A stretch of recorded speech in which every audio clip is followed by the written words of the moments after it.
بسم الله والصلاة والسلام على سيدنا رسول الله. تخيل معايا إن عضة كلب أو خربشة بسيطة من قطة ممكن تكون بمثابة حكم بالإعدام عليك. هل فعلا عضة الحيوان ممكن تموت الإنسان؟ تعمل إيه لو اتخربشت من قطة أو اتعضيت من كلب؟ أهلا بكم في فطرستان، معكم محمد أبو غزالة، وهنا بنتكلم في سلسلة الأمراض المشتركة اللي بتتنقل من الحيوان للإنسان. نعرف الخرافات حول كل مرض وإزاي الأمراض دي بتتنقل عشان نقدر نربي حيوان بينا بكل أمان وبدون خوف.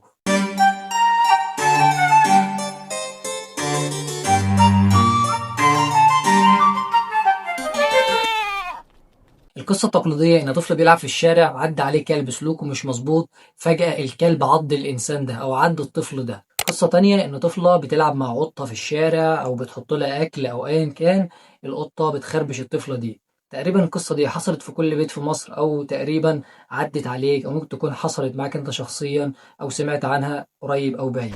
بعدها أهل الطفل بيجروا بيه على المستشفى عشان يتلقى تطعيم السعار كأخطر مرض ممكن يتنقل من حيوان لإنسان عن طريق العض أو الخربشة. واللي بالمناسبة منظمة الصحة العالمية بتقول إن 29 مليون شخص حول العالم بيتعضوا سنويا للسعار من حيوانات مشتبه بيها، وبيحتاجوا يتلقوا تطعيم الوقائي من المرض ده كل سنة. وبالرغم من التطعيمات والعلاج الوقائي، السعار بيتسبب في وفاة 29 ألف شخص سنويا، يعني كل 9 دقايق في شخص بيموت بسبب السعار في مكان ما. واللي معظم الحالات دي بتتركز في آسيا وأفريقيا والدول النامية، وده كله بسبب غياب برامج تطعيم الكلاب وتأخر وصول التطعيمات دي. وعشان كده منظمة الصحة العالمية بالتعاون مع المنظمة العالمية لصحة الحيوان أطلقت هدف طموح هو القضاء على الوفيات البشرية المنقولة من عضة الكلاب بحلول 2030. والهدف ده بتطعيم 70% من الكلاب في المناطق الموبوءة.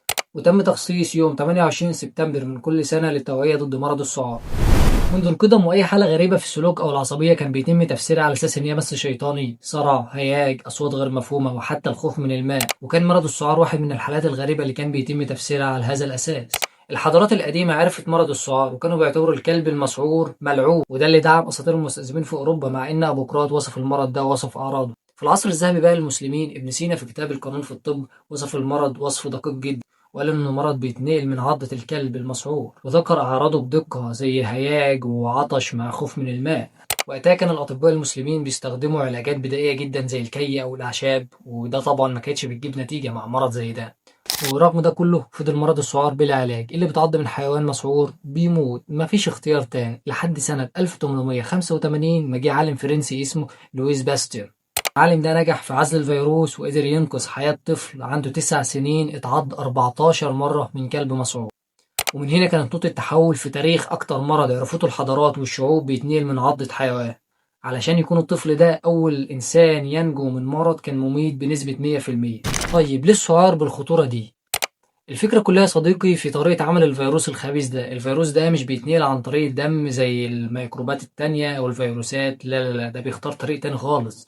بيختار الجهاز العصبي الطرفي. الفيروس بيدخل الجسم مع لعاب الحيوان المصاب، وبدل ما بيروح للدم بيبدأ يلتصق في الخلايا العصبية القريبة من الجرح، ويبدأ يتحرك ببطء شديد شديد عن طريق الخلايا العصبية دي لحد ما يوصل لهدفه الأخير وهو المخ.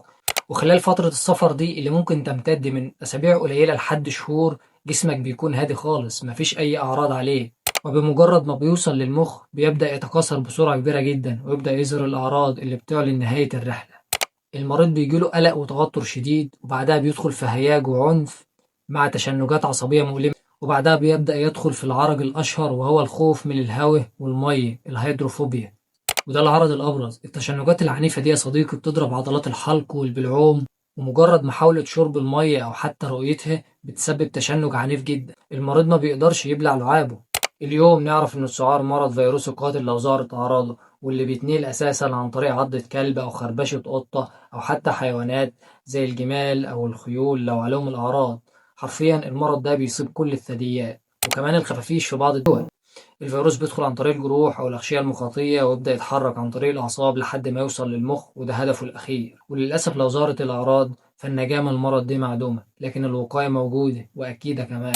أول حاجة لازم تغسل مكان العضة بمية وصابون لمدة ما تقلش عن 15 دقيقة بمية جارية. تاني حاجة والتوجه لأقرب مستشفى أو وحدة صحية لتلقي لقاح السعار.